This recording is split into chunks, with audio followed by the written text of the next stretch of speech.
August 11 meeting of the Urbana Free Library Board of Trustees will come to order. Becky, would you call the roll? Jane Williams. Here. Here. Here. Here. Bill Brown. Here. And Jeff Van. Here. Do I have a motion for the approval of the agenda? Chris. We need a motion. And then no, yours is next. I need the motion to. Okay, Motion. I motion to approve the agenda. Is there a second to that? Second. I Wish to amend. would like to amend the agenda so that we have new business before the closed session. Is there a second to that amendment? I will second that. All those in favor of the amendment to move the new business prior to closed session, please say aye. Aye. Opposed, same sign. The main motion now, approval of the agenda as amended. All those in favor say aye. Aye. Opposed, same sign. Okey doke. The consent agenda. Move approval? Is there a second to that? Second. Any questions? If not, all those in favor, please say aye. Aye. All those opposed, same sign. Approval of the consent agenda as Kate's here, the bills, yes. Okay, from petitions, we have one person with public comment. Elizabeth Paulus, would you like to speak to us now?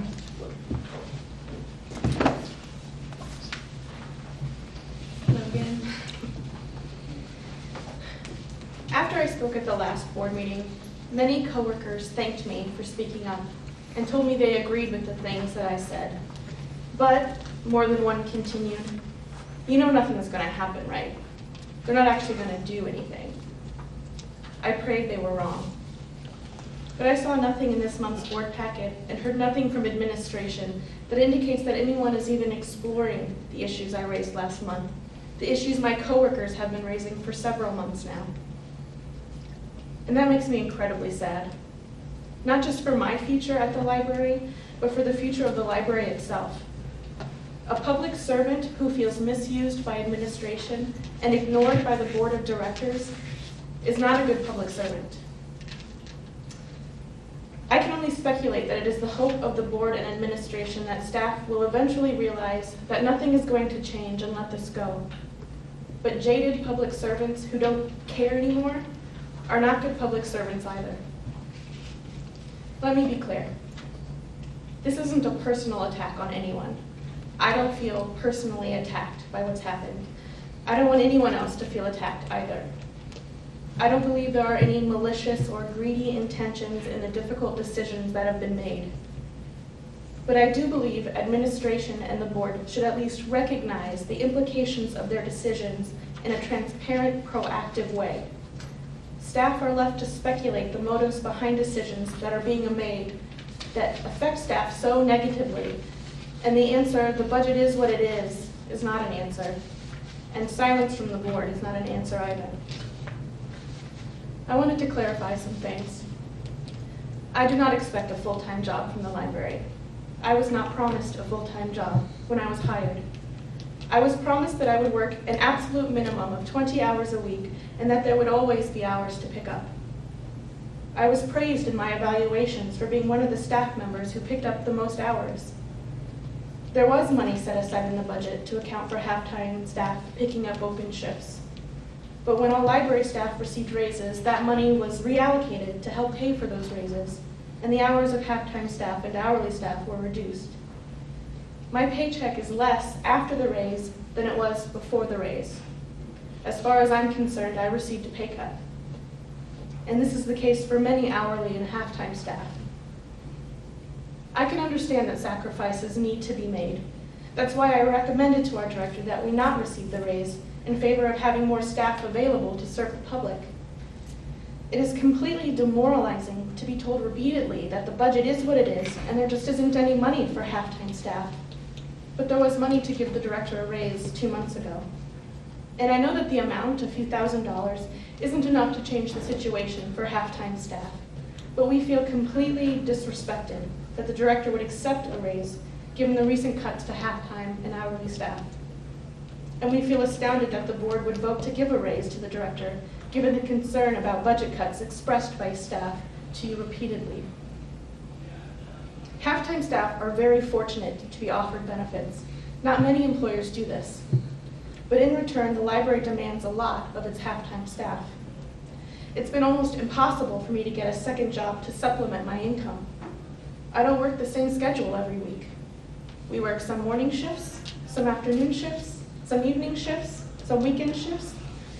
Even with my hours reduced to 20 hours a week, I had to volunteer to work two-hour shifts a week at the library in order to get 16 hours for another job. And with both jobs, I work 7 days a week. I would love the board and administration and staff to work together on these concerns. Consider revoking or at least decreasing the pay raise.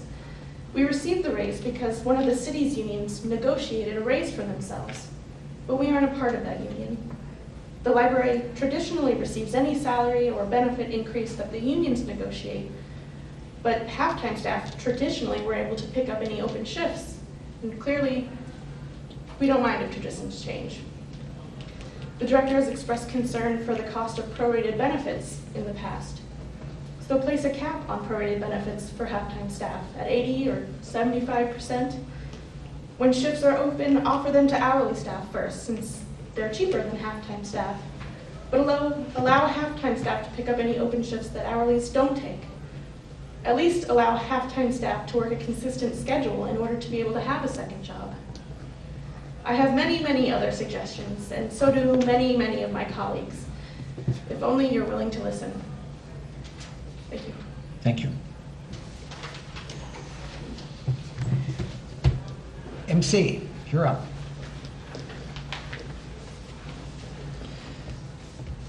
For those who are not familiar, MCs are electronic wizard. Official title, yes. Good evening, board members. Tonight I just wanted to briefly present some findings from the library's EDGE assessment. This was the library's first year performing the EDGE assessment, and it was definitely eye-opening. Before I cover our findings, I quickly wanted to explain what is EDGE. Firstly, EDGE is an assessment. Member libraries of EDGE have access to an assessment workbook. This workbook asks questions regarding library services, practices, and infrastructure. Once the assessment is completed, a score is given. Secondly, it is a statistical repository. Data. When a member library completes the assessment, they are given access to data, including how other libraries in the country answered the same questions. And so also what EDGE labels as peer libraries, how they answered questions as well. So getting these results let us know a lot about what programs and services other libraries are offering to ensure that we're delivering the services and programmings patrons will come to expect. Thirdly, it's training. EDGE offers guidance to libraries to improve planning, advocacy, and patron outreach to enhance services and programming. They offer documentation, access to webinars, interactive online training courses, and much more. EDGE provides many tools for member libraries to strengthen partnerships, strengthen leadership, and improve technology services. Last thing I wanted to point out is that EDGE is full of expertise. Although EDGE itself is fairly new, the organizations that developed it and continue to support it are not. Some of these organizations include Bill and Melinda Gates Foundation, OCLC, ALA, and TechSoup. The first year EDGE became available, there was a soft launch among 7 state libraries, and one of those was Illinois State Library. So definitely there is much knowledge and expertise in place supporting this initiative. For procedures, things were pretty straightforward. EDGE makes available an assessment workbook again. This workbook is 20 pages long and consists of 160 questions. And It's just chock full of information about exactly what the library is doing as far as services they're offering, programming, and it is very detailed. I spent many a night with it, snow tightly. So after going through the workbook multiple times, I realized that I do not know everything about the library. So the second thing were meetings. I set up meetings with all the department heads, meetings with Celeste, Kathy, any and everyone that was able to help me answer questions that were outlined in the workbook.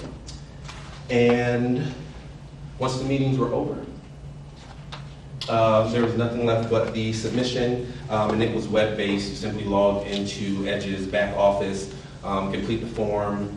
Felt like I was taking a quiz, but everything was pretty simple and straightforward.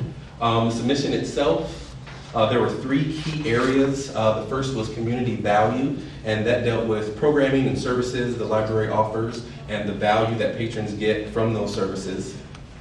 Engaging the community was the second one, and that dealt with external practices that connect the library to the community. And the third was organizational management, and that dealt with internal management and infrastructure, everything we have here in place. Again, there were a total of 160 questions. And every question had 4 answers. One being, yes, we currently are doing this. Second, no, we are not, but plan on doing this in the upcoming year. No, we do not.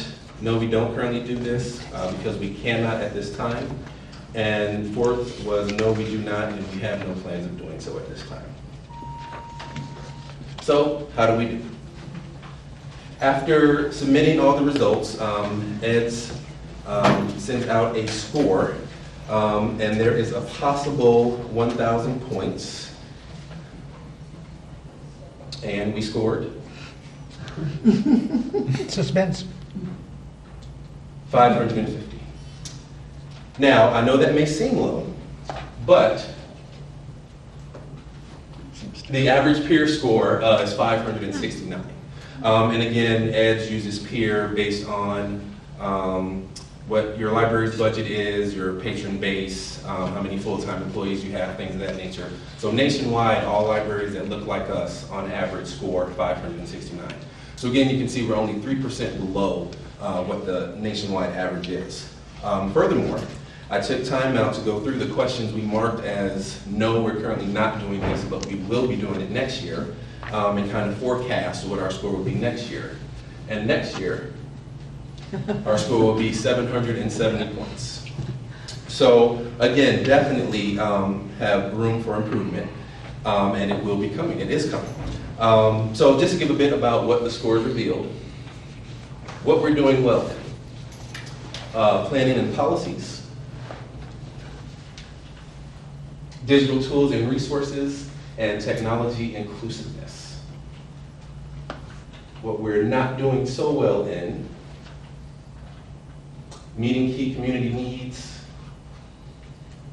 digital literacy, and evaluation. So what the results are saying is that we have great programming.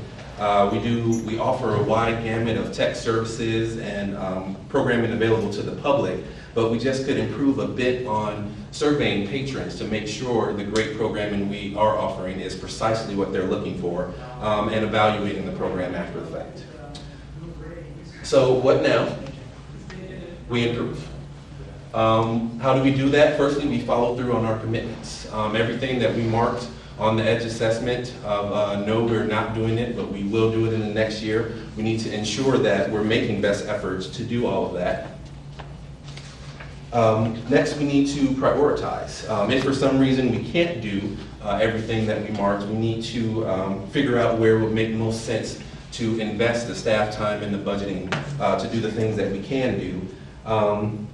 And we look at comparisons to other libraries. It's not just a matter of doing things because other libraries are doing them, but again, having access to all that data and being able to get a percentage of what other libraries are doing. At a certain point, it becomes a standard. And again, it's what patrons are expecting library-wide, so we definitely want to make sure that we are providing those services. We need to survey and evaluate. Again, we need to make sure that we are, that the efforts that we are making are exactly what the patrons are asking for and that they are successful. And lastly, we need to train. EDGE has a great collection of training materials. So does ALA and a plethora of other organizations that we're members of and we can tap into. Not to mention the knowledgeable staff we have right here that can train other staff members. With that, I am pretty much done. I will get the full report to you all tomorrow. If there are any specific questions you have now, I can definitely answer those. Yeah, what organization produced this assessment tool and how many libraries use it? It was so Library Edge is the name of the organization. And it was started by some of the organizations I mentioned, TechSoup, ALA, OCLC, a lot of library organizations. I do not have an exact count of the libraries that participate, but percentage-wise, they said nationwide 35% of libraries are participating in this. Is there any cost? Is it nonprofit or do we have to pay for it? There is a cost, but the state library is paying for that, and so we are able to partake because of that. Do you know any of the training programs, is that an extra cost or does that fall under the state library agreement? That is all included, so we get access to that at no charge.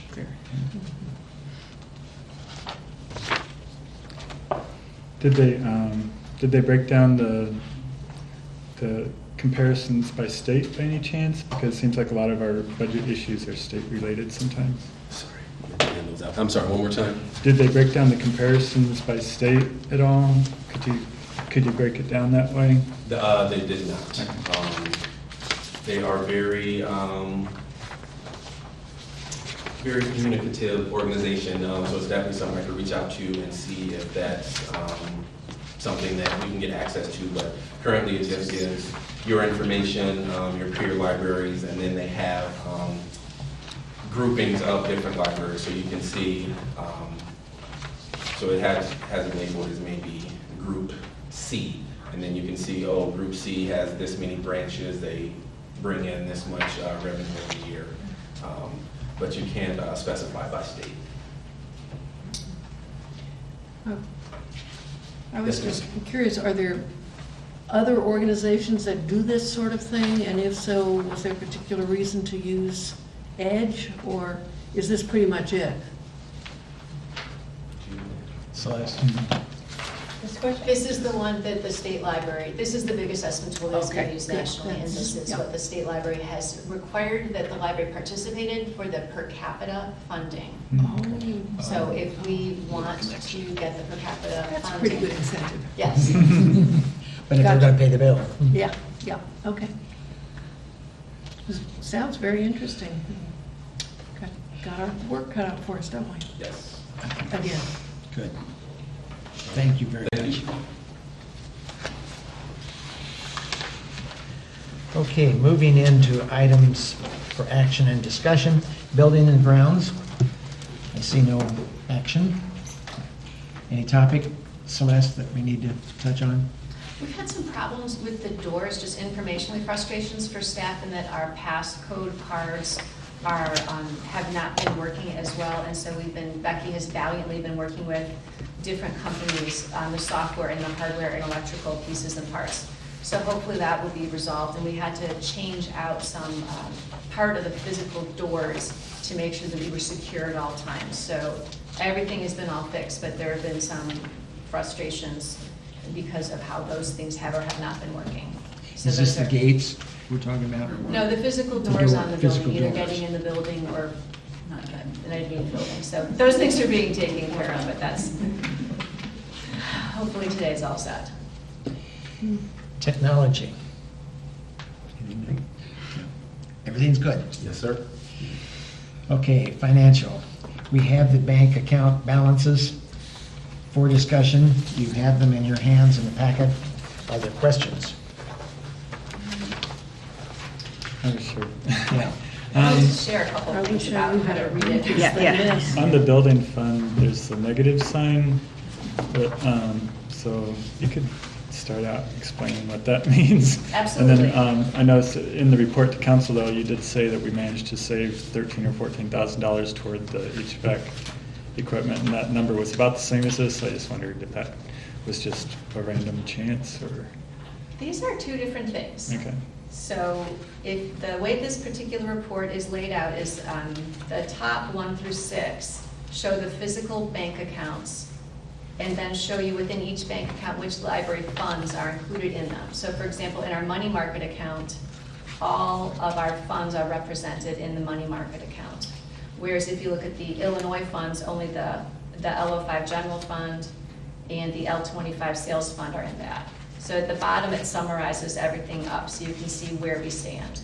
Part of what I want to ask you is to know where we are with our bank statements. What is helpful for you to see? If I give you just the bottom, is that helpful? Or would you like to see the whole thing? Because Becky and I do this for ourselves to see where we are in the year. Part of it is what is helpful to you, or would something that's just more like an Excel spreadsheet that's just not colorful? We do this so we can keep it straight as to what lines are going where. So that is one question that would be helpful for me if you answer. But to answer your question, that L15 line is the building fund, which in this moment is working with the Tepper building. Sorry, Weber building, the Weber building. So when that was purchased, money was put aside to do a little bit of rehab, including the roof, and then to pay taxes out of it. So this building fund is Weber Properties specific at the moment. And the capital expense, building capital expense, is money being put aside to fix things that are going to break in this building later. So what our goal is the Weber property continues to earn income, that we will have money from them to put into this L15 building fund so that we won't be a negative anymore. But it's going to take a little while. The roof was $13,500-ish last year. So that's why there's a negative there. Mm-hmm. We're basically borrowing against ourselves. Okay, so between April and May, so you needed to spend about $1,500 or so. I'm looking April 15 to May 15th. It went from 12. Okay. Taxes, okay, probably. that was okay. So the way we have currently looked at the Weber property funding is the income that comes in covers the taxes on the building, but the library was covering the piece of land between the property and the Cunningham Township, as well as the lot that the staff park in. So when we look at the budget that we expect from the Weber property to make next year, we might have the property kind of cover the whole plot of land. But we didn't have it fully rented out when we were budgeting for that this year. Okay. I guess your answer, ask your question. I don't know what is the most, because you probably cannot divide everything by 12 and saying this is where we ought to be and this is where we are. That doesn't work, does it? Right. We look at it. We look at the budget and the budget and forecast, and we evaluate on a 26 basis, because we know we pay bills 26 times in a year, and we know that we pay staff 26 times in a year. So as the administrative team, as we look at it, we know we're halfway through the year, approximately half of the staffing should have been spent, and a half of the book budget should be spent, things like that. Mm-hmm. We know that some things are spent more upfront, like the magazine budget gets pretty much spent all at once. Mm-hmm. So some things are weighted and we are aware of that, others are more evenly spent. The thing I would like you to take a look at is May. If you look at May as the month, the total LO5 budget, so yellow down at the bottom, that, the LO5 is our general fund. That is what we have had come in from the city and our other income sources to pay for the library for the entire year. At the end of May this year, 15, we only had $117,000 left in the general fund. Now, it's about $35,000 to $55,000 each bill payment, depending on how heavy it is. And it's between $80,000 and $90,000 each time we do a paycheck. In June, there were at least 2 bills and 2 pays. So the thing that's important looking at May is we get down to being pretty close to not having any money left in the general fund because 40% of our income from the taxes comes in June. So if we had had to replace the air handler and furnace, which would cost us $238,000, we only had $117,000 in the bank. If you would subtract $238,000 from that, we would be in a big hole there. Now, the other thing to think about when you look at that 117, saying that there is no problem with the furnace or anything, $65,000 of the money we keep in the LO5s in our funds is the RHS, which is the Retirement Health Savings Plan. When people separate, they get a payout. We have designated and put aside $65,000 because that's what it will cost when all the people in the plan leave. When they separate, we owe them that. That's a liability. We've got this other almost $14,000 set aside for building capital expense, and then $62,000 set aside for that 11-year accrual. In the 11th year, we have 27 pay periods. So we've got $140-ish thousand that should be just set aside for these expenditures that are going to come, which clearly we didn't have at that moment at the end of May. We had 117 left. But 140 was encumbered. 140 is encumbered. Now, we're not going to spend that whole 140 at the same time, but that's part of what we look at is, at the end of May, what do we really want to have before that tax money rolls in throughout June? What is it if we had to pay for the furnace and such? So we're making sure that you're aware that we've got the budget that we work in, but the budget isn't necessarily cash flow. And we are aware of cash flow and what we need to do to make sure that we can pay all our bills, which we did. We did well this year. And then when we had the auditor report, Mhm. he was also recommending that we just continue to show that our hands are tied a little bit in that we can't control when that money comes in. Correct. And, his recommendation was just to keep, pay when we have to pay it out, and then, because we were looking to see whether there was a better way so that we wouldn't be in this situation.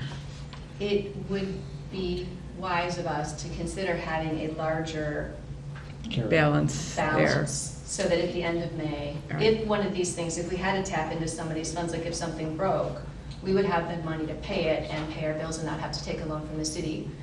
We could also take a little bit of a loan against our, like the trust fund, there's $220,000 in the trust fund. A lot of that money is for particular spending only, though. It's already been assigned. So there are some funds that can be spent on anything, but the majority of the funds in there can't be spent just on anything, as I understand it. So this is one thing we want to make sure that, again, at the end of May, we would like to see a higher number in our account to account for, which is why we're putting money aside for capital expenditures for the building for later. So it's something that's... I guess I'm going to go back to the audit report because we are dealing with 2 different years when our money comes in and when we spend it, in essence. So we cannot make, the cash flow really is more sensible because it shows us what we've got at any one time. We're happy to give you, I want to make sure you have what you need. We're happy to give you this, as well as you've got the budget forecast, which shows you within this year's budget what we expect to come in. It shows you what's coming in, but this shows you what's in the bank. So I think there's some you have merit to asked this. for both. I want to give you both, but does this layout work for you? Yeah. Yes. Okay. Yeah, I think I like seeing the trend for each month. And if you cut out some of it, then it'd be hard to see exactly what's going on. So I do like this layout with the colors. Okay. With the colors. I keep going back and say, oh yeah, it helps you map everything to the right place. In answer to your question, what would be useful, Yeah, I must admit, it took me a long time even to see what this was. I'm sorry. No, it's just overwhelming. I finally figured out what the various lines were, but what is particularly useful is you're occasionally doing what you just did, explaining what some of the numbers actually mean to help me make sure I got it. And while we're on it, the list of bills, I keep looking at them, but I must admit, even when I compare them with earlier, I'm not quite sure whether, am I seeing the right thing? what I assume is that if there's something completely out of whack, you will alert us to that. Because we might not see it. Again, this business of not every month is the same, which makes sense. I mean, that's how life is. But I think all of these numbers look fairly usual. There's nothing strange.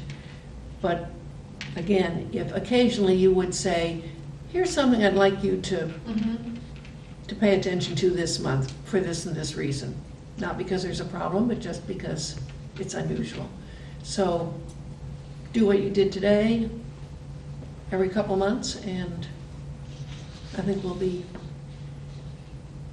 And you prepare this... We'll have the information we need. You prepare this for your own use anyway? Yes. Yeah, okay.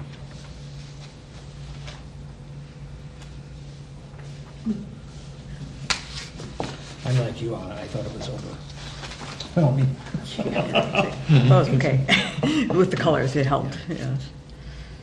It all kind of follows. Any other questions that you want to direct at Celeste or want an explanation of? Well, if not, so let's move on to policy. You had last month circulation and interlibrary loan policy. Primarily the major change, let's say, is the reciprocal agreements with other institutions, and that we would go by the person's card that was coming to us when it expired, not by our calendar year. That's the biggest change I saw. And you're suggesting an additional change about kits. Should we take care of that when we move approval for this and then have an amendment, or how would you like to handle that? How should we handle that? I put the kits in here. Yeah. So should if you we, approve this document, the kits as it is, then it's in all there. taken care of. Okay, good. Yeah. Okay, are there other questions, concerns? No, this is- Do we have a motion to approve the circulation and interlibrary loan policy? I move the approval of the said policy as presented to us. Is there a second to that? Second. All those in favor, please say aye.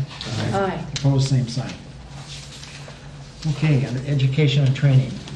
Last month, we were distributed the laws of Illinois and the trustee fax file.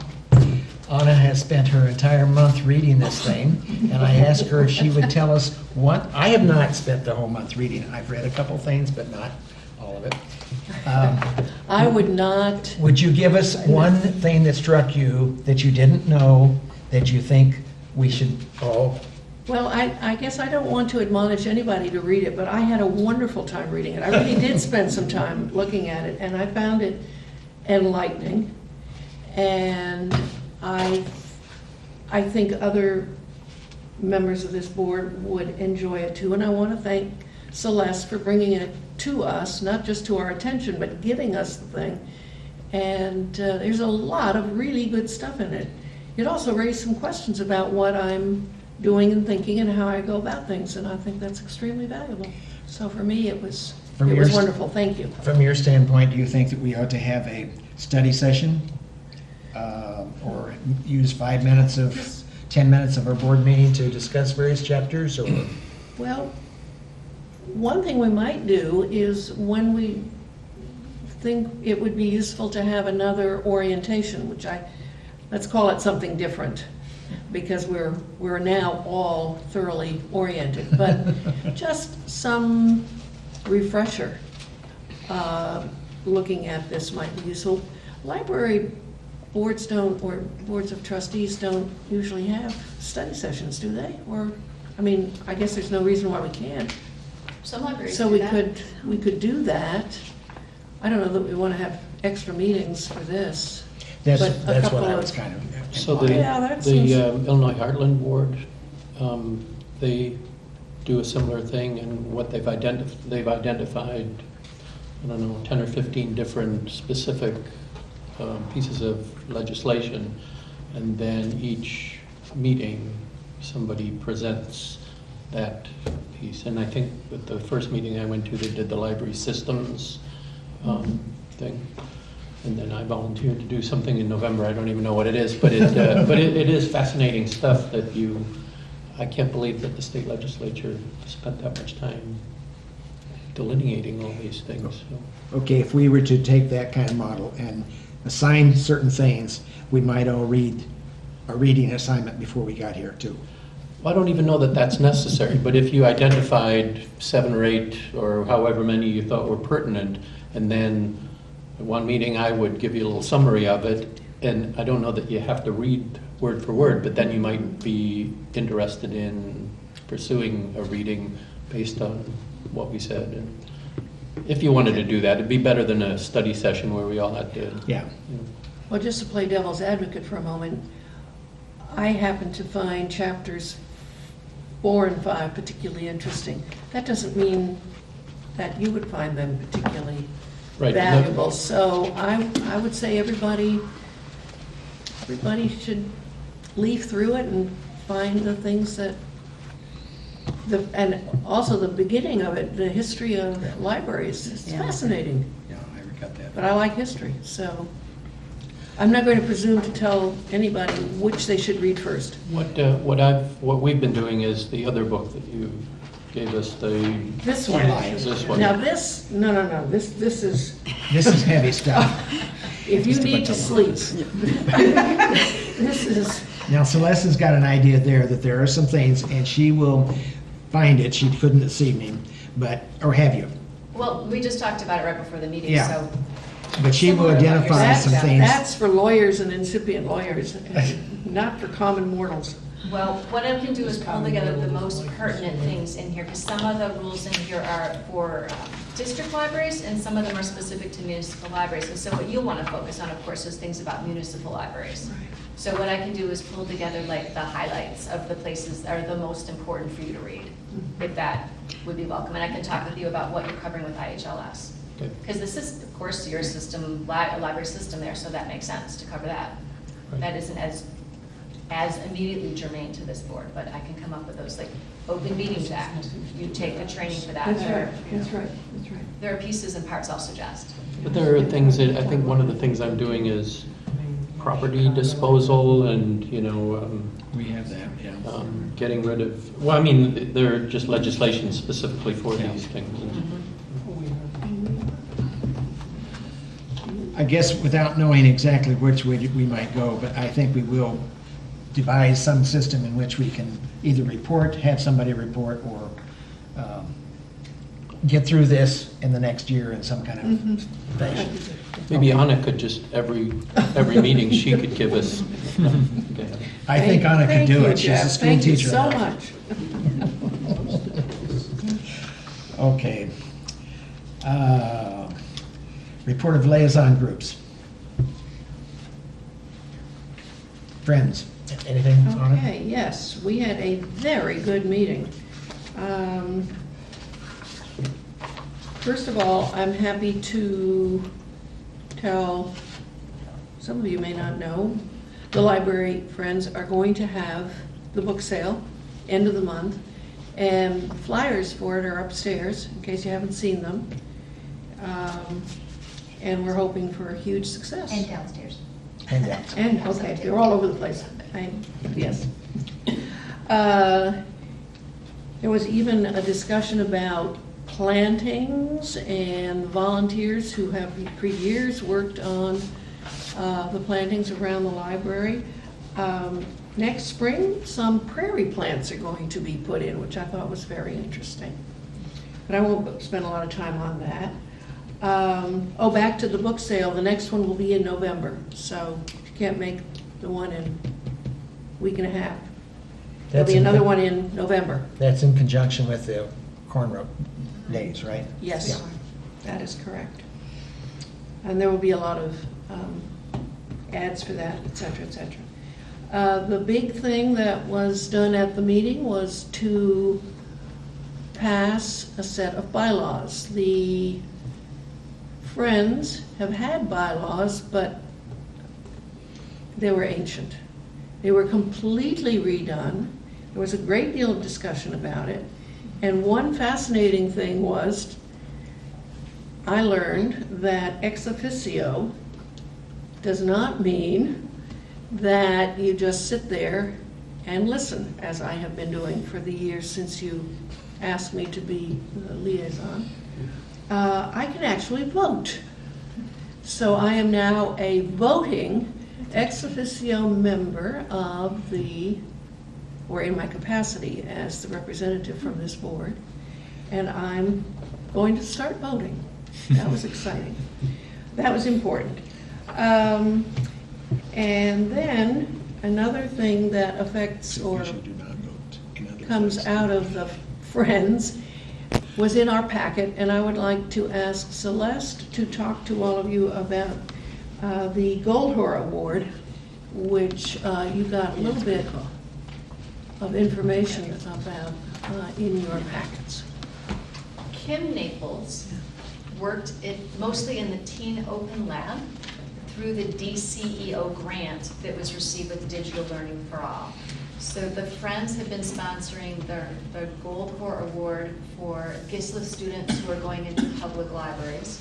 And Kim Naples was the award winner this year. I have a packet that GISLA was kind enough to send us, and a thank you card from Kim, and a photo of her and her sponsor, Martin Wolski, who wrote up the very nice letter about her excellent work. So we are proud that the Friends of the Library sponsors this award and has for years and years. And if you're interested in more about Kim, you are welcome to take a look at this. But it's nice that someone who has had experience at the Urbana Free Library was this year the recipient. And the note she wrote, I thought, was just magnificent. It's in our packet, so you can read it. It's really nicely done. And that's the end of the report from Friends. Okay. No report from the Library Foundation. Heartland, anything else, Jeff? You sound like you dug in. Went to my first meeting last month, and somebody made me volunteer to be the open meetings person. So I learned all about that. And they haven't assigned committees, but I'd asked to be on the property and things like that, or personnel, so I haven't heard back yet. But they sell their vehicles. I don't know if we ever need a vehicle, but they go pretty cheap, like a few $100. So, and they're just panel vans, and they have a lot of miles on them. But if you ever need something just for going around town, it's very political. A state library. I can't believe the amount of he said this and she said that and stuff. So it's a different kind of thing. We think maybe we're political. And then the strange relationship they have to the rails, the other, I mean, they're sending little letters back and forth in tongue-in-cheek, and it's quite the interesting thing. And if anybody, maybe anybody in the audience who knows a school librarian that might, there's a vacancy for a school librarian on the board. So it's fascinating, but I'm just getting into it now. Well, that you're in a good place now because of the reorganization of the systems and such. That's nice. Yeah, and it hasn't been broached as to why we're not in this system, but sometime you need to give me the whole rundown of why, because I think they really want some they want to keep their facility here and all that sort of stuff, and they value their connection to our library in Champaign. We value that connection too. There's the shared library system, which you're talking about. We did price the cost of re-entering the shared library system with Heartland as opposed to staying in a shared system with just the Champaign Public Library. And it would cost us a little bit less this year if we were to leave and then go back to share. But it looked like it would cost more if you included some of the cataloging. And so just the catalog cost would be slightly less. But it looks, the cataloging cost would increase the cost and probably have it cost more to join the system again. Another factor that was determined before is that being in a shared catalog with Champaign Public Library, there are two libraries making decisions about how the catalog will run. In the share system, it's libraries across a good chunk of the state. And so having one voice among a big number of libraries gives you less autonomy, but benefits to access to more of the collection. And being in the catalog just for Champaign gives us a smaller collection available to us, but it gives us more autonomy in the decisions we're making about how we use the Polaris catalog. So that's in a nutshell, but we can absolutely talk some more. And the circulation person helped me identify this fellow moving out this giant pile of books, so I know that we participate in this stuff, but I didn't find him. I went to talk to him to see what it is. It's just fascinating that there are all these people running all over the state and things, and that We participate in the shared delivery system, right. which gives us good coverage across the state. Okay, let's move on to any additional reports from Celeste. Do you have anything to add to your report? I do. I have one small thing, that September is National Library Card Sign-Up Month. And as we did last year, we have asked the mayor to proclaim it National Library Card Sign-Up Month. And she said that she would do that. So when I'm there on August 24th to present the annual report to City Council, she said she would proclaim September that month as well. And I meant to grab, we have a Snoopy is the mascot for Library Card Sign-Up Month this year. And we have a Snoopy doll here on staff, but it's in graphics office and I forgot to grab it. So pretend I have Snoopy here. And so what we'll be doing is Children's Services is going to reach out into the community as they did last year. Each person is going to go to an organization that we work with and help sign up people for library cards. And then Adult Services is going to do some things as well. One area to address people who use the library but don't have library cards is some of our computer users do qualify for cards but choose not to have one.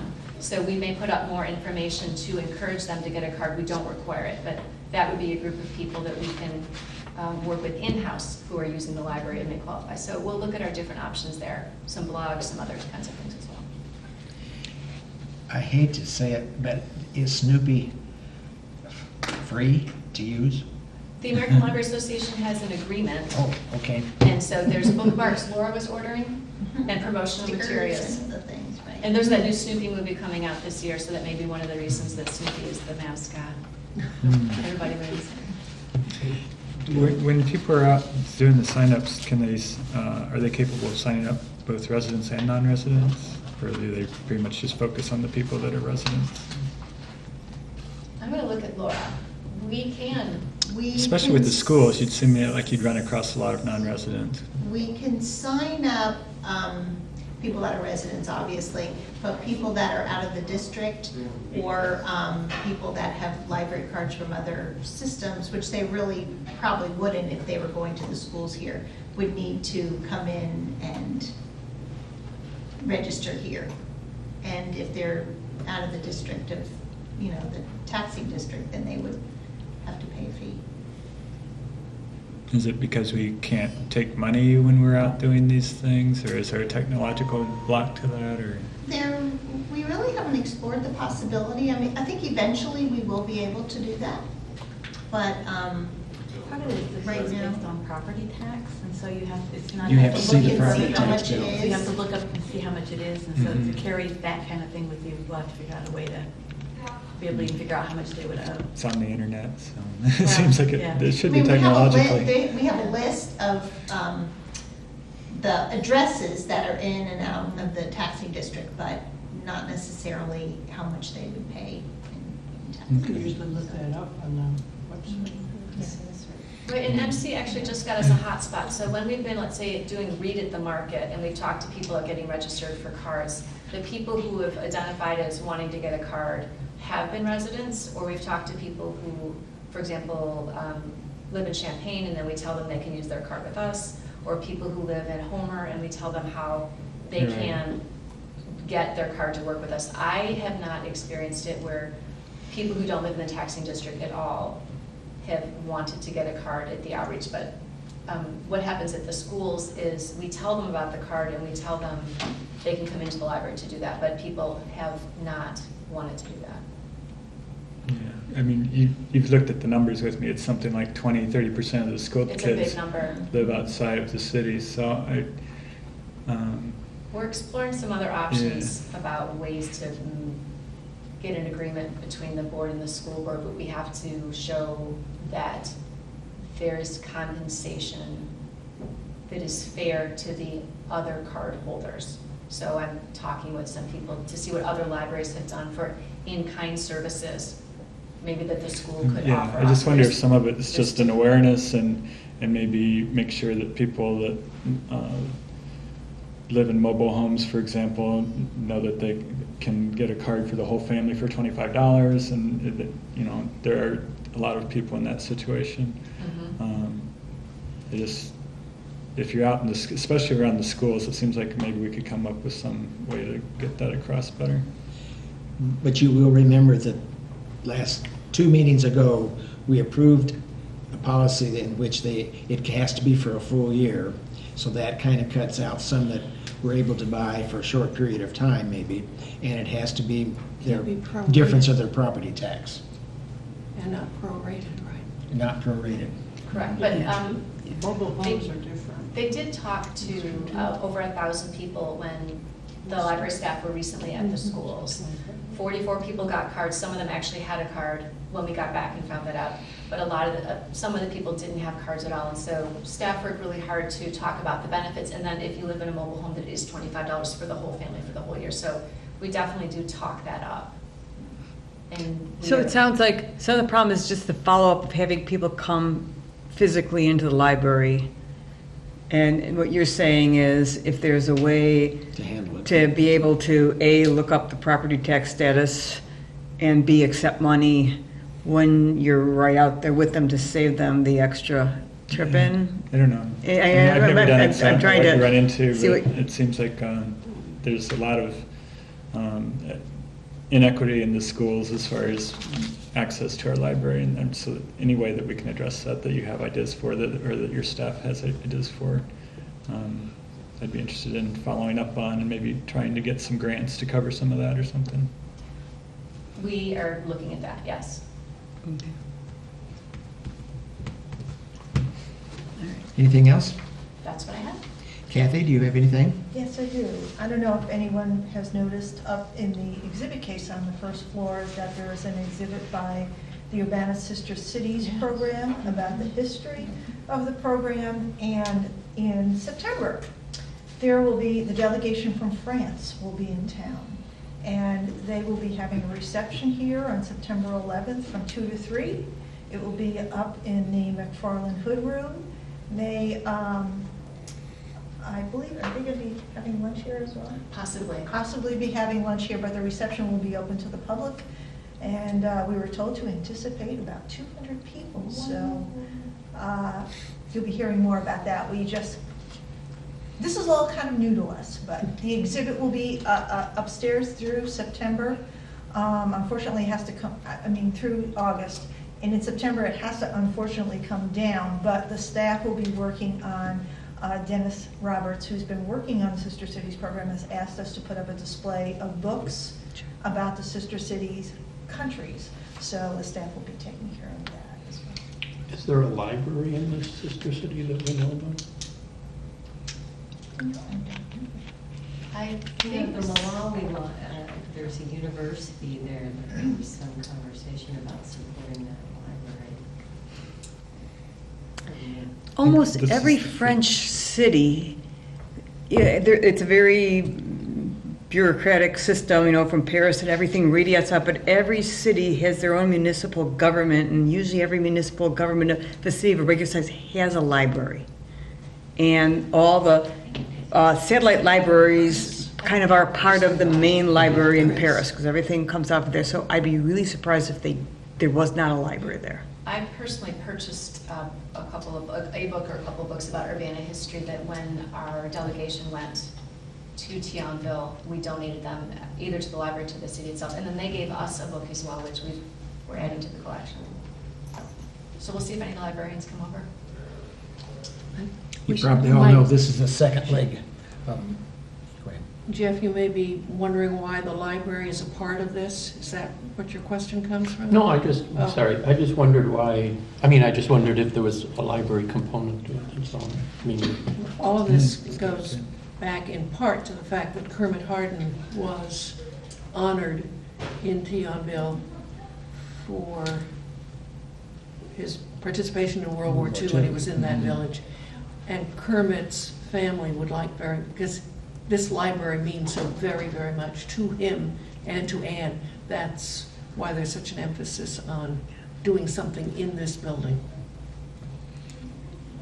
And as I started to say, this is the second leg of that trip that Kermit went on. And other people of the community, it wasn't just Kermit. So.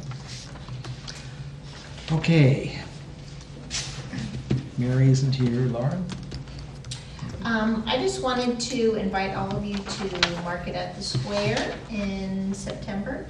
We are going to be starting our Battle of the Books program. We've gotten a 4th library this year, so unfortunately, I think it's outgrow, the Battle of the Books is going to outgrow this room, and we'll probably have to have the program at maybe the middle school.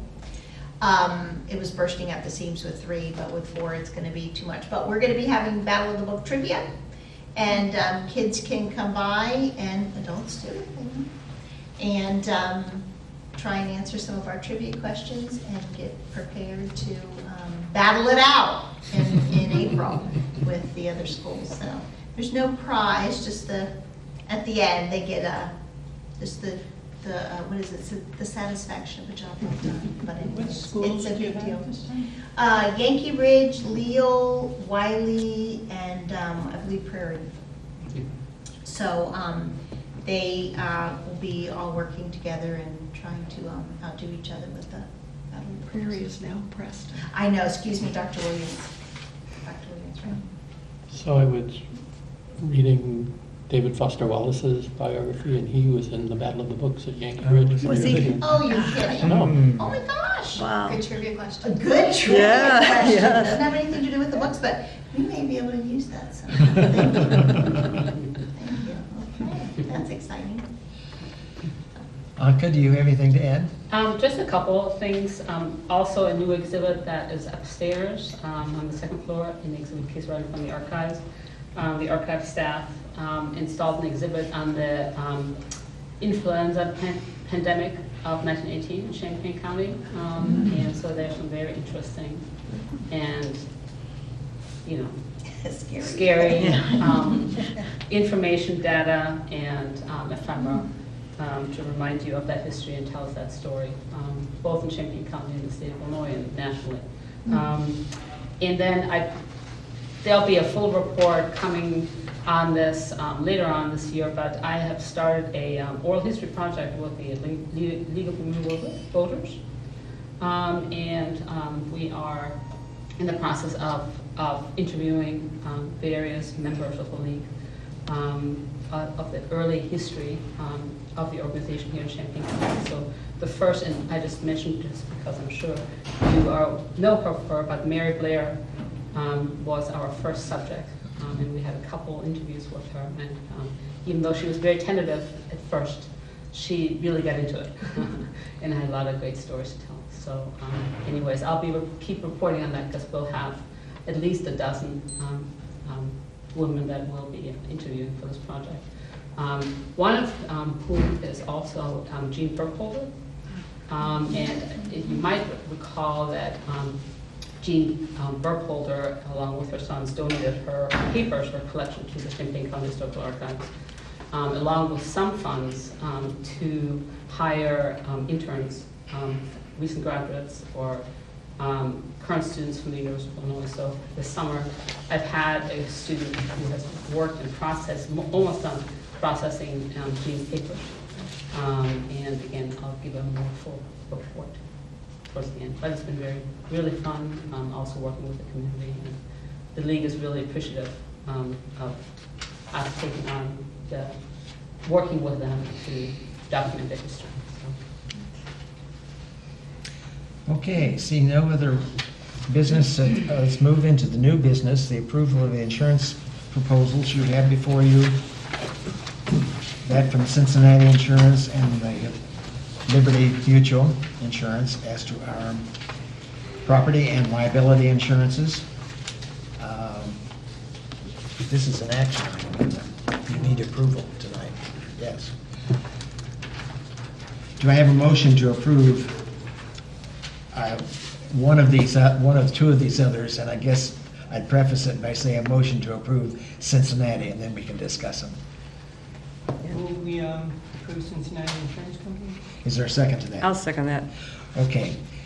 As you look at it, there are differences in prices, but Cincinnati is who we have been with for a long time. They have given us a very good price. Celeste, would you like to highlight any comments, any of their various breakout there?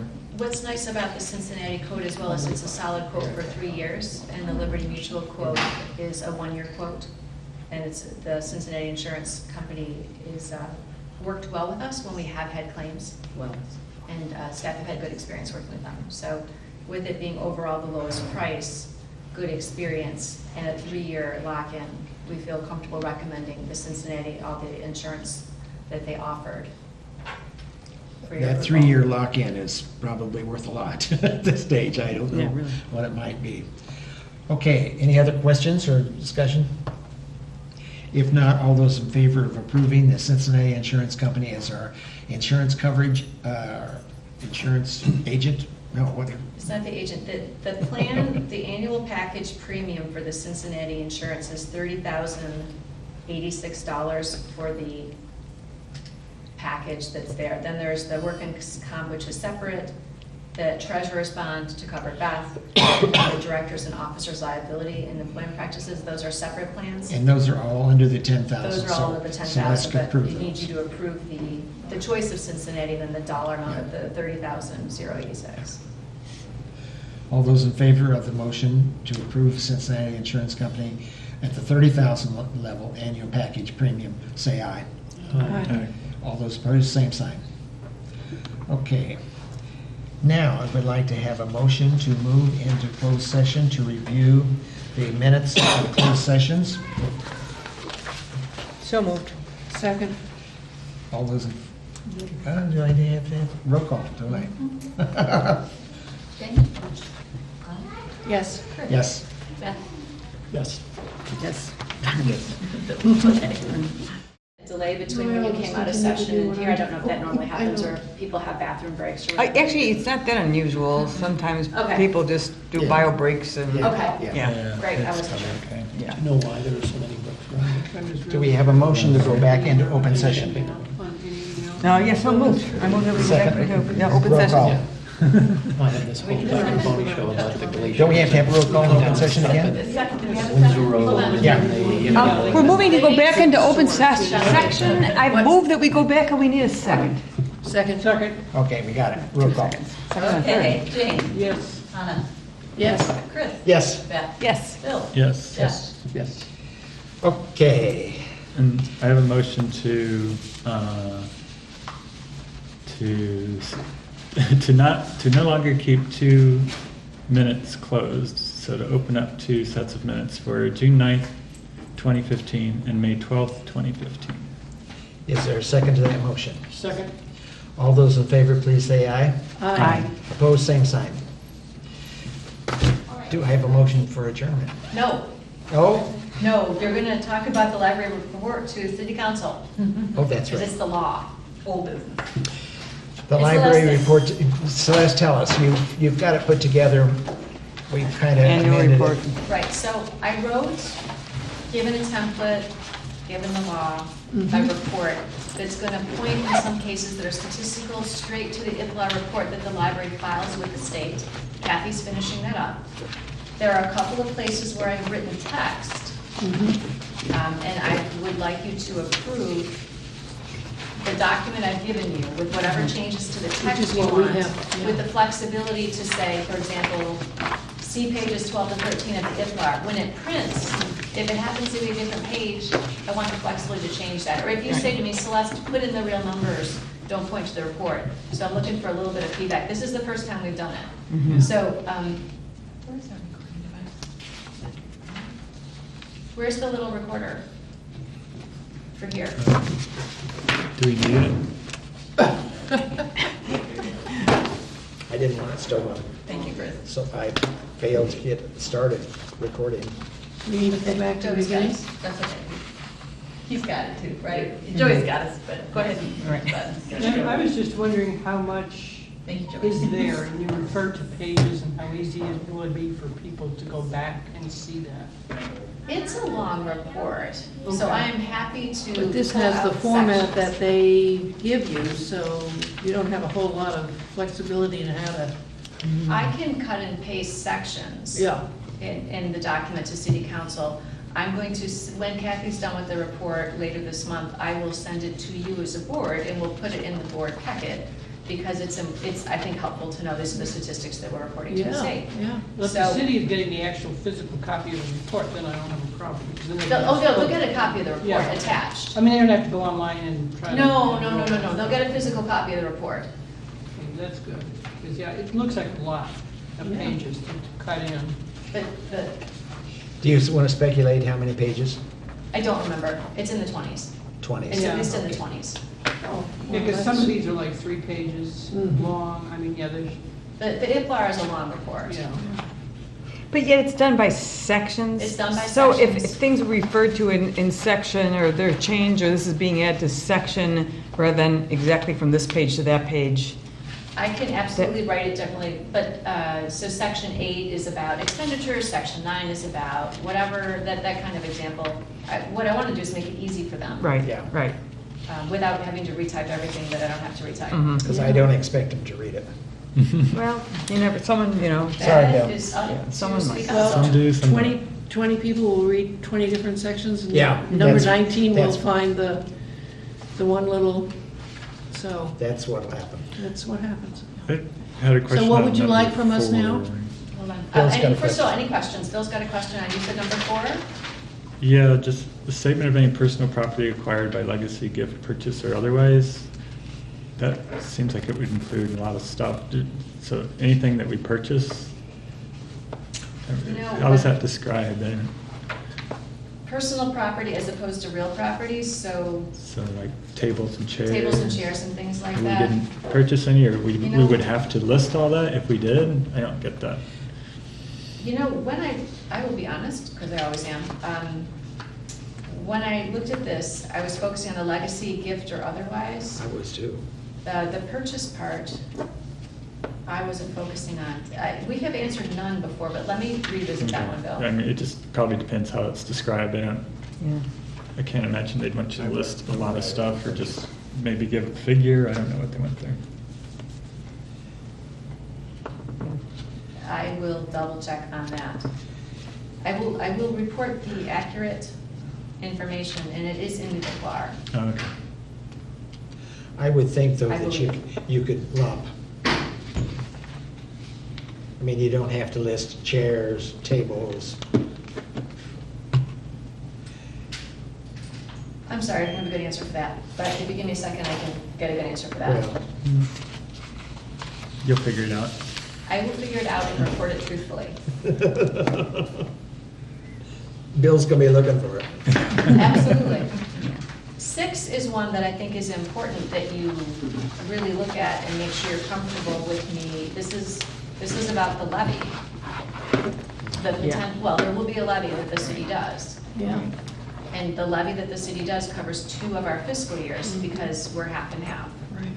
So in a nutshell, when I talked with Elizabeth and we budgeted for fiscal year 16, which we're in right now, the part of 16 that we're in right now is covered by the other levy. Come January, will be covered by the levy that's taxing on this year. She estimated a 2% increase in the EAV. It could be that the EAV increase is higher than 2%. So we want, I think, to ask for no less than the 2% increase that we budgeted for, which she approved, which May City I please Council have your approved. attention? The Urbana Free Library will close in 30 minutes. Patrons who wish to apply for or renew library cards should come to the circulation desk in the next 15 minutes. But the recommendation was if the EAV happens to be higher, that the library board would want the ability to ask for that as well. And that as the city works through its levy request process, that we continue to work with Elizabeth and the city on that process. So we know we don't want less than 2%, and we know that city council basically approved a 2% increase in the levy from the year before. It's the, what happens if there is more available? So have I written that up in a way that you think is appropriate is the question? Yes. We're still obligated, well, we aren't obligated for any raises, but I think the city is obligated for another raise next year for people. Is that right? Yes, 3%. So this levy would have to cover half of that for the last part of next year, if we end up giving that. Yes. So 2% might not even be enough, because this would just get us to break even at the end of this. 2% would be the minimum. If you would like me to make it a higher number because of potential staff salary increases to match the city, I would be happy to.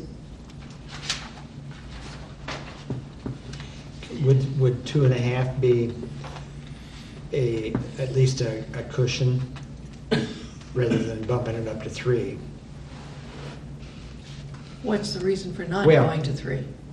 It just, Right. like we're playing conservative, but if Bill's saying that the raises already are taking care of 1.5. I mean, if we do give the 3%, really? Is that what we approved? That's 3% next for July. unions. So that would increase all of our labor costs by 3% for the last half of next calendar year, which Correct. is what the levy is based on. Correct. So how much so that would, I mean, our 72% of our budget is not salary, but salary and benefits. Yeah. So it's, I can So get those maybe numbers. yeah, I would guess it would probably be somewhere between 2.5 and 3 you'd have to ask for in the levy. I'm thinking back to our earlier conversation of what balance we want left in that May. And that's another one. Yeah, so this to me kind of feeds into that. So I would feel comfortable asking for 3%. And because it's part of that what if Yeah. HVAC does go down and the reality of that May balance. Well, again, what would be the reason for, what would be the argument against going for 3? Just that we know things are tight. Yeah, I mean, yeah, just being good Okay. citizens Yeah. of the city. All right, I yeah. think this is That's- a that's reasonable, good. these are reasonably But if you think, anticipated because of expenses. what you're stating there, maybe we ought to go to the 3, which is not, doesn't say we're gonna get it. Oh, exactly, that's. Yeah, Well, yeah. if I can interject one Or other else thing you I could heard also- to. Sorry, I just while I'm Yes. thinking of it. You could also just add a sentence in there saying that this does not take into account any raises for next year or something like that, so that, Mhm. I mean, if the city expects us to give raises matching the city raises, then it would have to be greater than 2%. Yeah, that's good.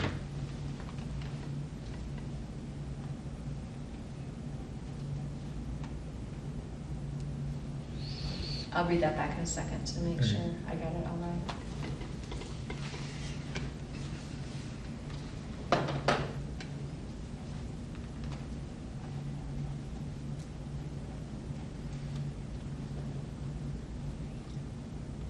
Okay, what I got is that this does not take into account any raises.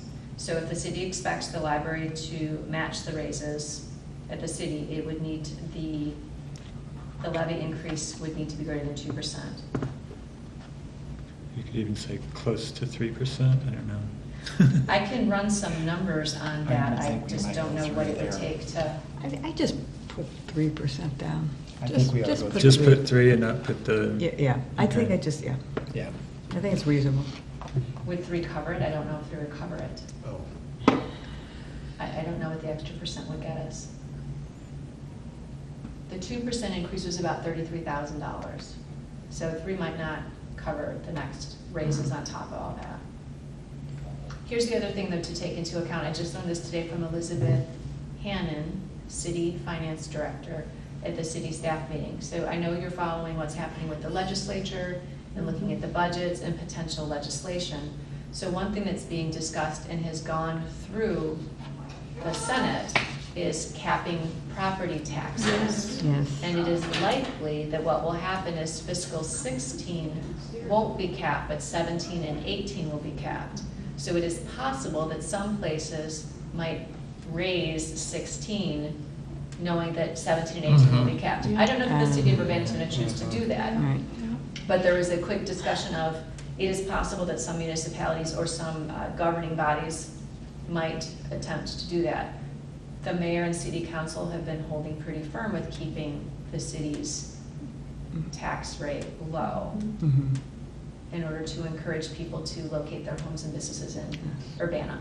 Yeah. So those are just a couple of factors to consider. It may be the time to ask for more, or it may not be the time to ask for much more. That's probably not helpful, but that was. But it's a fact. It's a fact. I think putting in that note that he'd suggested at least gets it in the Yeah, so discussion and so. yeah, so it- with that, you do both. Well, if the 3% isn't really going to cover it, are you not sure it is? I'm not sure that 3% Yeah, would maybe cover we it. should just say that the 2% is, well, like you said, is the minimum, but I think it'd be worth noting that that doesn't factor in any salary increases next year. That might be a good way to, Yeah, I think we'll be going back to that, given Yeah. this extra information. to alert people to the other possibilities, yeah. So the 2% levy increase, to say it pretty, does not take into account any wage increases. So if the city expects the library, which I don't think the city does expect the library to. No, Is you there could just another leave it- word we you can could just use leave it at besides that. Does Yeah, not that- take okay, into period. account any wage increases next Say year. if the library assumes if Okay. the city assumes the library will give the same raise. No, Bill was just saying not to say anything. The 2% levy increase does not take into account any wage increases next year. Period. Period. That's sufficient, Okay. you don't need to get the city involved.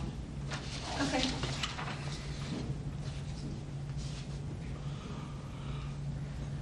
Okay.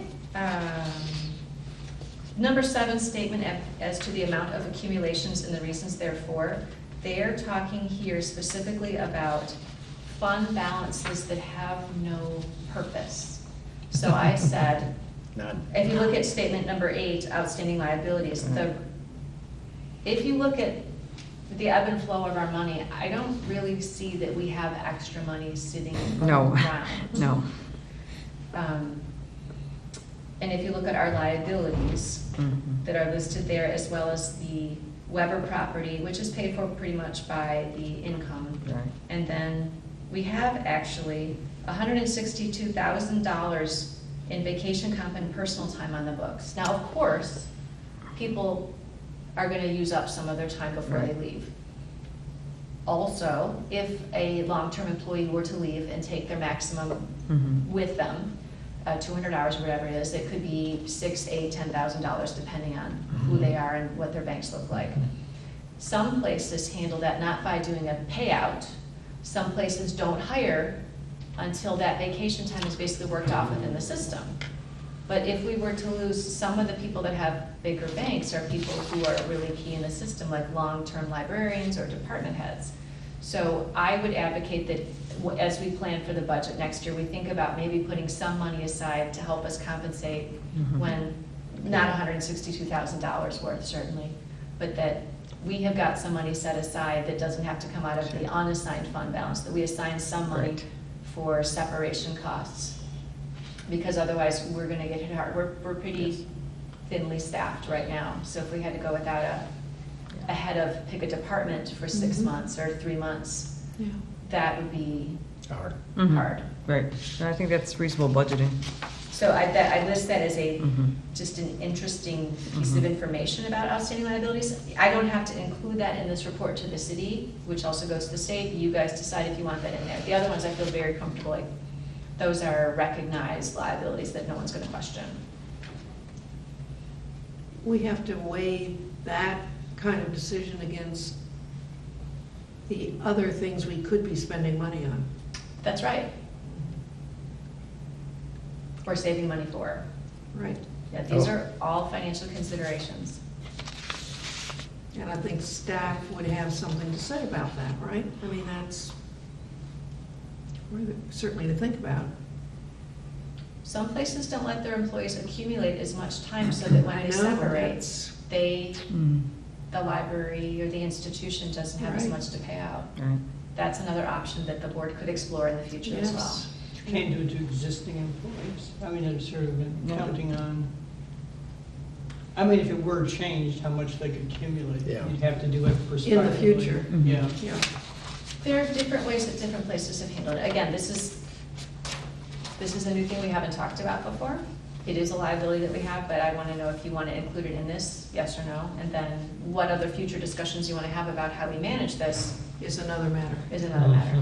I think it should be there, Okay. just so it's out there that Yep. this is. I don't know if I'd say clearly all staff, I didn't Not all finish that step on- sentence apparently, or I Yeah. was deleting it, so. right, so I think just that the state, the library currently has that in the books, Period. period. Okay, yeah, I think that the sentence was saying something like, not all staff will have this, not everyone's gonna need a payout Right, of that amount. exactly. Right. But I'll just take that Just out, leave thank you. it as a fact.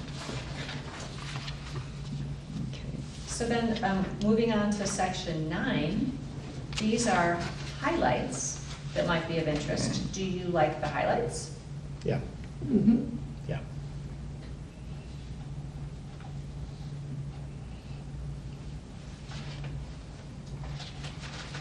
I think that'll Yes, that's always good. bring more Yes. attention to the positive. Mhm. Yeah, I think it's a good way to end Yes, yes. end the report. So I had asked in an email and no one responded to the whole group, which is appropriate. Right. I did have a board member respond to my question about, are there any things about the library's finances they would have me include here in our statistics, information, suggestions that may be of interest? Mark emailed back, and we had a conversation, then we put it in writing, that he thought it might be helpful to include this statement, similar to the one that had been issued to the press with a slight change. And again, you can decide if you want to include it or not, but I have it in writing. The Urbana Free Library experienced a significant revenue cut, and although libraries across the country are limiting open hours to the public, the Urbana Free Library continues to provide excellent customer service, materials, and programming its regular 70 hours a week. That's a sentence you've all seen before. Although some employees lost part-time hours they were counting on, no staff members were terminated due to changes made in response to limited financial resources and changing patron demands. I would be happy to run a quick copy off. I should have done that, I apologize. So you can decide, A, do you like this included at all? Or B, do you want parts of it in there or not? The other statement we talked about is potential financial situations, cuts to personal property replacement tax, per capita grants to libraries, or freezing local property taxes are likely to have a negative impact on the library's budget and ability to continue to offer services at their current level. So those are two potential statements about finances we could include here, or we could not. You could include or not. So do you want me to run this off quickly? I'm sorry. No, I think. I don't think so. Yeah, I think it's your first statement is good, because then it's out there that you're acknowledging all this talk we've been hearing about Mhm. staff cuts, Mhm. you know, and why. And that we didn't. Like we didn't, but we Yeah. did. So I think that's important that I that's think so. out there. It's a second statement, it's the only one that we in essence have recovered it with our budgetary item. Haven't we, in a way? Say that again, Chris? We in essence, just our discussion before we started on this one, covered the Mark's second statement, isn't it? Oh, the property tax cut? Well, Yeah. no. Well, he itemizes though, that's probably good. This second statement I wrote, and these are things that have not been finished at the state level. We don't Yeah. know if they're going to cut personal property replacement Right. tax to the city. The library got $94,000 last May I year. please have your If the attention? city gets less, The Urbana the Free library will Library get will less. close in 15 We minutes. don't know The yet. main elevator will close in Per 10 capita Do we want grant. to mention the impact of the Carl decision Oh. in that same thing, That was a This is part of the significant revenue cut without spelling it out. without spelling it out? Well, that's what I'm asking. Do you want to? You are the board. You decide Yeah. what you want to say in a document to the city council and the state I mean, library. the city council knows, but the state may not. She would love to hear it from us too. I mean, but it's a fact. I know, Is there any reason not to? no. If this I is mean, an you're not- assessment of how we're doing and what we may be facing, I think it's appropriate to put those things in there longer, but that's so Yeah. that they're part of the record, I think. Yeah. despite these things, we're staying open and we didn't fire staff. I mean, I think Well, but that's. I don't think we have to like use it as a sort of, look at all these terrible things that may befall us, but in spite of that, we're doing this, but just facts. These are uncertainties. We may be dealing with this. We did deal with this and nobody was terminated. Yeah, yeah. So, you would like me to include that second bullet about potential cuts to personal property tax, et cetera? I think so.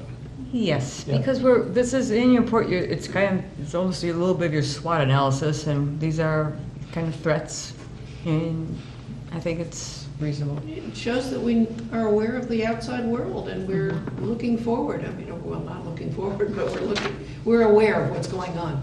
Yeah. We're not sticking our heads in the sand. I think that's important. All in favor of including it? Sure. Yeah, Yes. I think so. Okay, then, you had mentioned something about Carl. What in particular? Maybe that doesn't need to be in there. Okay. Could you I guess not. I mean, I think the city council knows that Carl impacted the city council's decision to levy the same amount for the library board. But I mean, it really was the city council and the mayor that decided to make that cut. It wasn't Carl, so. Yeah. Yeah. Would that be useful information for anybody at the state? That's the only question. I'm not sure the answer is yes. It's happening. I think in the other state will communities, probably too. say, well, Yeah. the city made that decision and that. Tough, yeah. Mhm. Plus, it's happening in other communities too. It's not like it's special to us. Yeah, I think I like the way you first, you just Okay. experienced significant cuts and probably not detailing. Yeah, that's sufficient. Bill? Oh, sorry, I'm not the chair. Was there, besides the HVAC, I know there was the porch expense, potential building expense, were there any other major ones? Windows, those beautiful historic windows, And what needs to be done with that? they need to be replaced Yeah. at some point. You can hear the wind whistle through and feel it in the winter. In the library's 5-year financial plan, there Mhm. were three of the big things for the capital expenses, and those are in there. Go ahead. Yeah, I don't know where that should be, if you wanted to include it, where you mentioned the HVAC, you could also say, and Historic windows. X $1,000 worth of other capital expenses, building needs or something. I don't know. Do you think that would be useful to have? Well, there's I mean, two I think places. there's more than just the HVAC. but- There's two places that what you're talking about might fall under number 6 with the levy. So if you want to mention the HVAC system, the porch, and the windows, that's where that would go. When we talked about assigned funds and statement of outstanding liabilities, this is money we physically already put aside. Mhm. So right now, we put aside 13,000 some dollars for building capital expenses. Whether that pays for the porch or the HVAC or the windows, that's just 13,000 set aside for. Maybe in number 9. Okay? Yes. You could just say besides the HVAC, Mhm. there's approximately $120,000 or whatever it is worth of additional building improvements needed. Okay. Or besides the immediate need for the HVAC, I'd put it like that. Mhm. Immediate. Okay.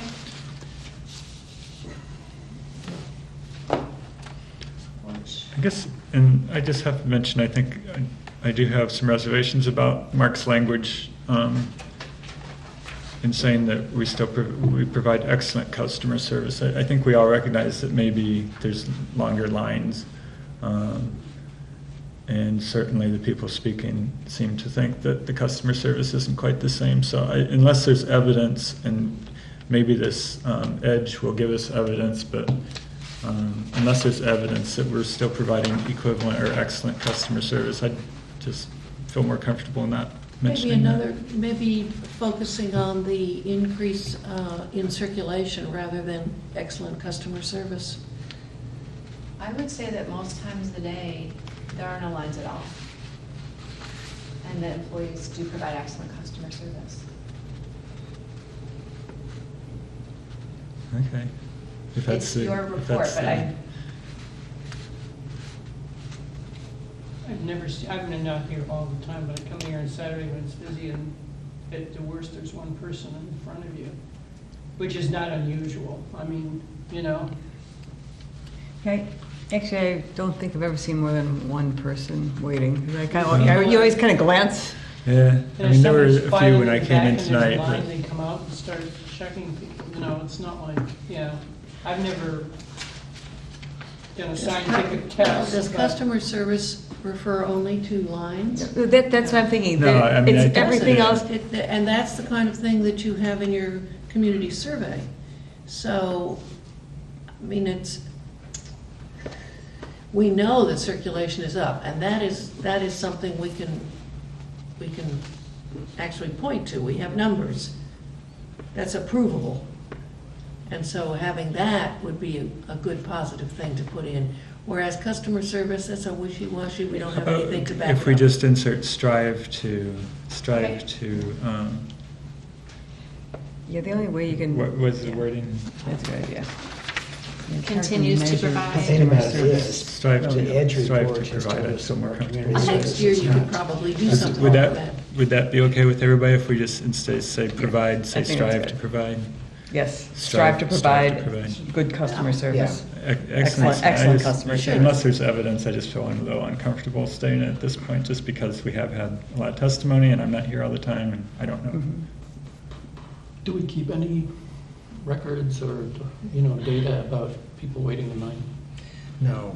But it's more than just waiting more in than line. that. It's I guess it's getting exactly. reference help, it's Oh, I know, getting yeah. help finding things, they're, No, so. it's just But when those are- when I heard Yeah. about the waiting in line, I sort of made it a point to drop by at other times besides when I usually drop by, and it's just anecdotal, but I have not seen lines. Yeah.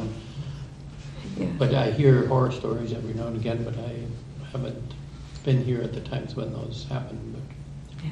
And when we are told by staff that there are consistently busy Mhm. peaks, Dawn has added more staff to circulation to handle the peaks. So there was a request for some more Saturday help, she put in a block of time.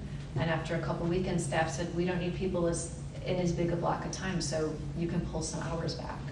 So when we hear that a peak is happening in You're a pattern, responding. we are adding staff and then adjusting as we hear more information. And then just looking at this Edge report on the number 8 staff expertise, it seems to be one that we're really pretty low on. We got 45, peer average was 60, points possible was 80. So, if that, did we do this last year? Do we have a This is the No, so this is a baseline. So there's no way to It's a really baseline. tell if that's going Yeah. up or down or what. but- Right. because the It's reports just another- that we're getting, we're doing this wonderful job of community involvement, but that's one of our major problems So here. the question said, have we had focus groups with community members to Oh, I ask see. them what the None of us technology does needs that. are? No, we haven't. Have you had focus groups with non-users about their technology needs? No, we haven't, but we said we would in the next year. Kathy and MC are planning a technology survey on our website Yes. for this fall with an intern, that is our practicum student. So some of the questions, some of the ways they define community involvement, well, they're very particular. Right. And so since we had not seen this before, we could not address it. Since we didn't do it before, we saw it last year, but we had other fish to fry this past year. Right. So that's why some things are lower. They're looking for particular ways to find out what the community wants, which, ask them. May I please have your attention? Your Urbana Free Library will close So in I think 5 going back, minutes. doing the Please strive for have all customer your service, consent. I think that's very reasonable. Okay. Because we don't have any way to measure, but I think we are striving. I do. And within the next period of time, Right. we will be working on the long-range planning Exactly. document, Yes. which Mhm. will involve talking with the community Sure. as well about a number of things. Yes. And satisfaction and future things they want from the library will be part of that conversation. Mhm. So I think we need a motion. Okay, do we have a motion to approve what Celeste has penciled in? So moved. Second, Second. all those in favor, please say aye. Aye. Opposed, same sign. Are you happy with that? Are Can you go- happy with it? It's But I your mean, you report to can go with city what you've council. got. Okay. Good You're job. happy? It's our first. It's our first, yes, I think it's We're another happy with baseline, it. so Are you- yes. Are you satisfied that you've gotten the information you need? Oh, yeah. That's I wouldn't important. have given it to you if I wasn't happy with it as a starting point for discussion. You wouldn't have seen it if I wasn't happy with it. I think it's a good representation of what the last year looked like. Yeah, I think it'll You've be captured interesting reading. highlights, you've captured things that we hope to work on, you've captured the budgetary stuff. So again, as we're learning, I think it's a good baseline, and then we can see how the year looks. And next year, we can say, well, maybe we want to focus on this or that. So, yeah. Yeah, it's not, we're not stabbing ourselves in any way. And Bill, I'll get back with the board about the personal property acquired by legacy, gift purchase, or otherwise. I mean, Yeah, I did read that just for Yeah, the purchase everything thing, but I passed right Skimmed over too. Skimmed I it, just and, read it. yeah, I read that's it good, as good gifts. catch. Yeah, I read it as gifts too. Okay, we got to adjourn because we're closing. that was the last thing. I move we adjourn. Second. All those in favor, pick up your stuff. All right.